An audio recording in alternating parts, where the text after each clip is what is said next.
நான் உமா. இன்னைக்கு வந்து ராகி மாவு வச்சு ஒரு கட்லெட் எப்படி பண்ணுறதுன்னு பார்க்கலாம்.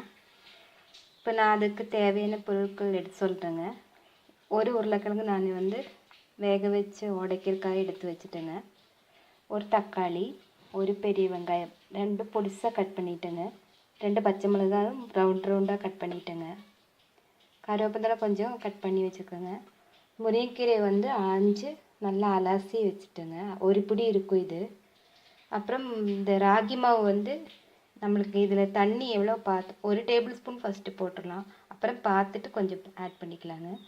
மிளகாத்தூள் வந்து காரத்துக்கு தகுந்த மாதிரி ஒரு 1/2 டீஸ்பூன். காஷ்மீரி சில்லிங்காட்டி காரம் இருக்காது, அது ஒரு 1/2 டீஸ்பூன் நான் போடுறேன். உங்களுக்கு எவ்வளோ காரம் வேணுமோ போட்டுக்குங்க. நல்லெண்ணெயில் தான் இது செஞ்சால் டேஸ்ட்டாக இருக்கும், அதனால் நான் நல்லெண்ணெய் எடுத்து வச்சுருக்கேங்க. அப்புறம் ப்ரெட்டு வேணுங்க. ப்ரெட் ஒரு 5 ஸ்லைஸ் எடுத்து பொடி பண்ணுறதுக்காக ரெடி பண்ணி வச்சுட்டுங்க. உப்பு தேவையான அளவு போட்டுக்கலாம். இப்போ என்னோடய சேனல் புதுசாக பார்க்குறவங்களா இருந்தால் மறக்காமல் சப்ஸ்கிரைப் பண்ணிவிடுங்க. பக்கத்தில் இருக்கிற பெல் பட்டனை அழுத்திடுங்க. அப்போ தான் நான் அடுத்தடுத்த வீடியோ போடும்போது உங்களுக்கு நோட்டிஃபிகேஷனாக வந்து சேரும். இப்போ இதை எப்படி பண்ணுறதுன்னு பார்க்கலாம். நான் இது பொடி பண்ணிவிட்டு செய்யும்போது காமிக்கிறேங்க. இப்போ பாருங்கள், நான் அந்த உருளைக்கிழங்கு வந்து நல்லா மசிச்சு வச்சுட்டேங்க, கெட்டியே இல்லாத மாதிரி. சப்போஸ் இந்த மாதிரி கெட்டியெல்லாம் இருந்தால் எடுத்துடலாம், வேகாத மாதிரி இருந்தால், ஏன்னா அது தட்ட முடியாது, அதுக்கோசரம் நல்லா மசிச்சிட்டேங்க.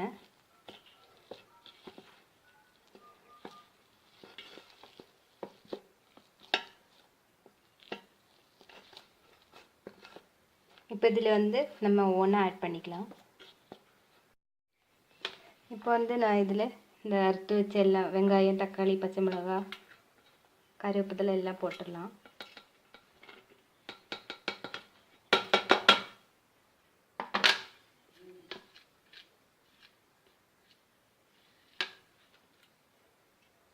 இந்த முருங்கை தலையும் போட்டுடலாங்க.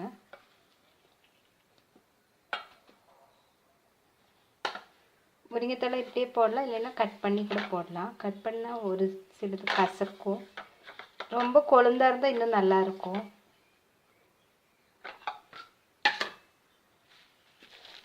இதெல்லாம் நல்லா பிசைஞ்சிடலாங்க.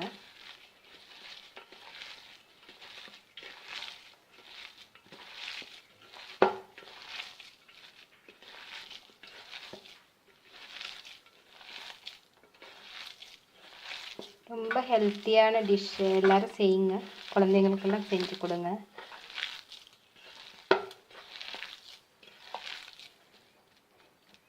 இப்போ இதில் மாவு போட்டுடலாங்க.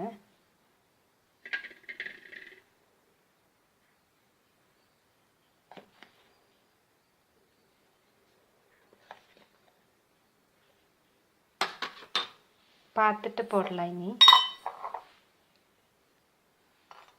1/2 டீஸ்பூன் மிளகாத்தூள் போடுறேங்க. உப்பு தகுந்த மாதிரி போட்டுக்கலாம்.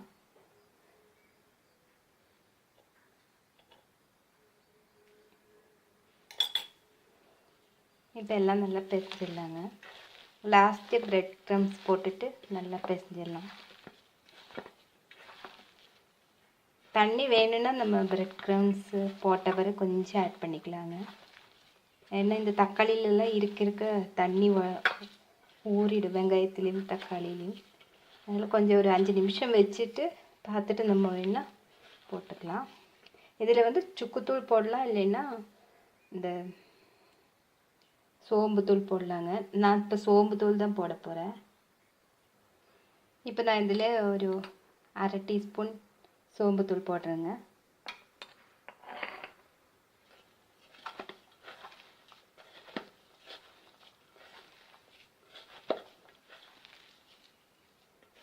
இப்போவே தண்ணி விட ஆரம்பிச்சிச்சு அந்த வெங்காயத்தில் இதுலாம். இப்போ நம்ம வந்து ப்ரெட் க்ரம்ஸு போட்டுக்கலாம்.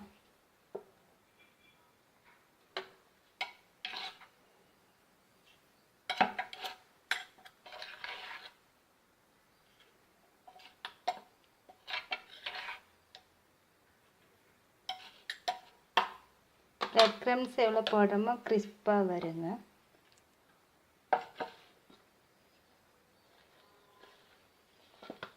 இப்போ எல்லாம் பிசைஞ்சு ஒரு 5 நிமிஷம் அப்படியே வச்சிடலாம். அப்புறம் தண்ணி பார்த்துட்டு நம்ம ஊற்றிடலாங்க.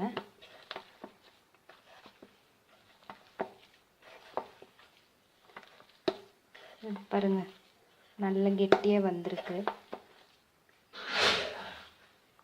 உப்பெல்லாம் இந்த ஸ்டேஜில் செக் பண்ணிக்கலாம். பத்தலைன்னா கொஞ்சம் போட்டுக்கலாம். எந்த ப்ரெட் வேணாலும் எடுக்கலாங்க. நான் இப்போ எடுத்தது கோதுமை ப்ரெட்டு.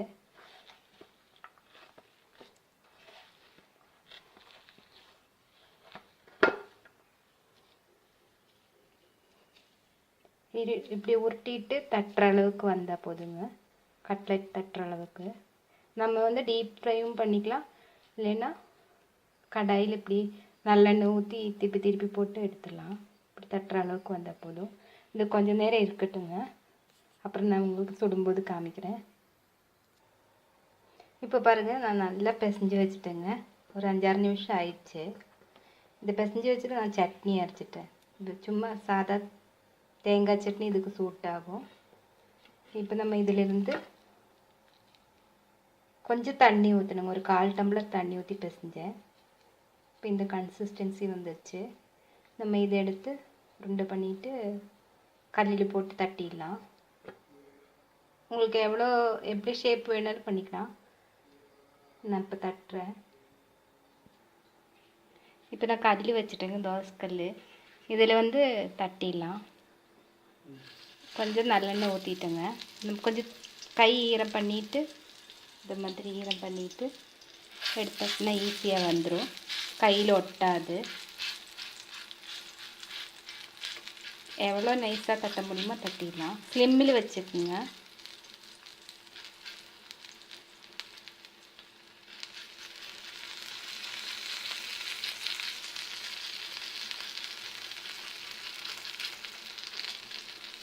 ப்ரெட்டெல்லாம் இருக்கிறதுனால கிறிஸ்பாக வந்துடுங்க.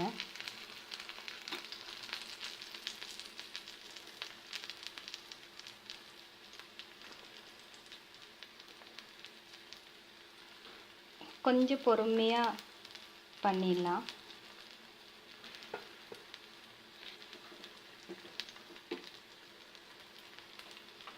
இது வேகும்போதே நல்ல மணமாக இருக்குது. முருங்கைக்கீரையும் சோம்பும் எல்லாம் சேர்ந்து ஒரு நல்ல ஒரு அரோமா தருதுங்க. டீப் ஃப்ரை பண்ணலாம், ஆனால் வந்து கருன்னு ரொம்ப கருப்பாயிரும்.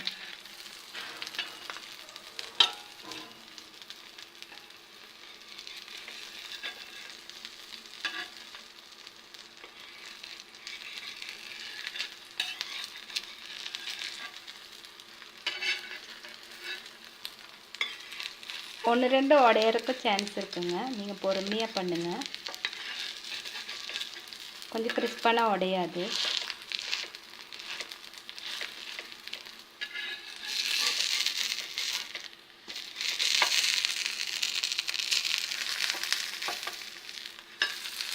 அடைஞ்சிருச்சு.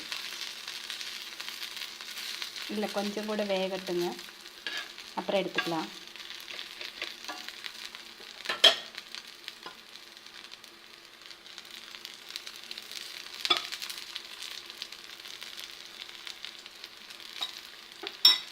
கொஞ்சம் நல்லெண்ணெய் ஊற்றிடலாம். இப்போ பாருங்கள் நல்லா வருது பாருங்கள். இனி சூடான நல்லா வருங்க, பயப்பட வேண்டாம்.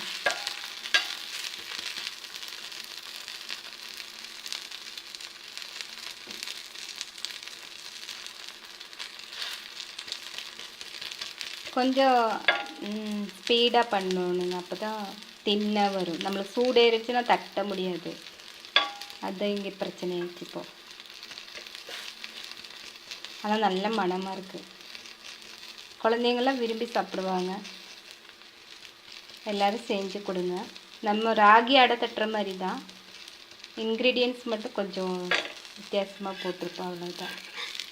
இப்போ ரெடி ஆயிடுச்சு, எடுத்துடலாம். இப்போ அடுத்தது பண்ணிடலாங்க.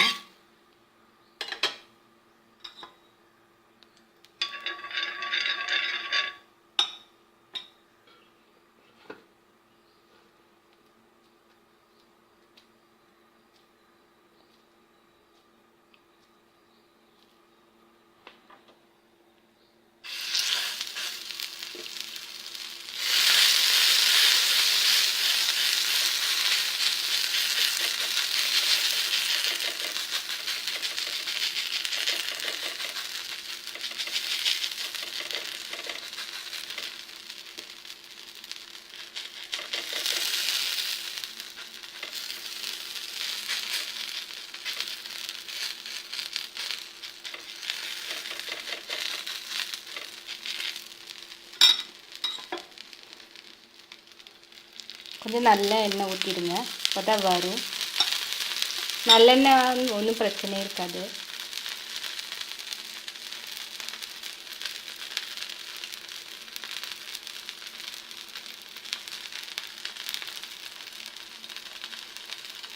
இது ரெடி ஆகட்டும். இப்போ பாருங்கள், இது ரெடி ஆயிடுச்சு. நம்ம திருப்பி போட்டுடலாம். பாருங்கள், பொறுமையாக பண்ணால் கரெக்டாக வந்துடும்.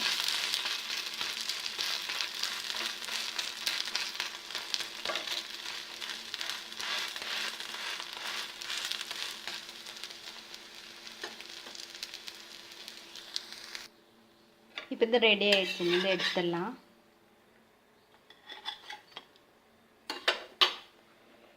இன்னும் அடுத்து தட்டிடலாங்க அதே மாதிரி.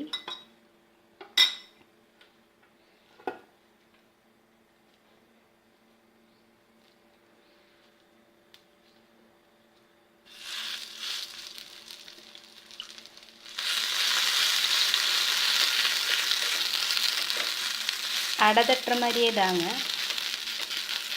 இன்க்ரீடியன்ஸு டிஃப்ரெண்ட்டுங்காட்டி தான் அதோட டேஸ்ட்டே ரொம்ப நல்லா இருக்குது. அப்புறம் ப்ரெட் எல்லாம் இருக்கனால கொஞ்சம் கிறிஸ்பாக வரும், அவ்வளோதான்.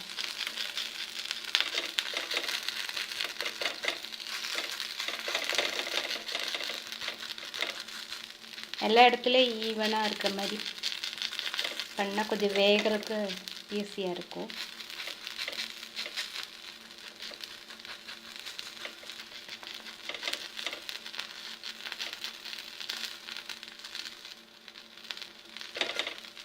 இப்போ நம்ம நிறைய எண்ணெய் ஊற்றிடலாம்.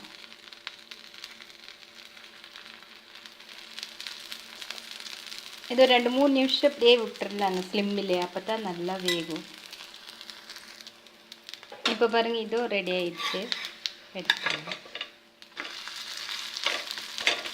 இந்த பக்கம் ஒரு 3-4 நிமிஷம் நல்லா கிறிஸ்பாகட்டும். இப்போ இது ரெடி ஆயிடுச்சுங்க.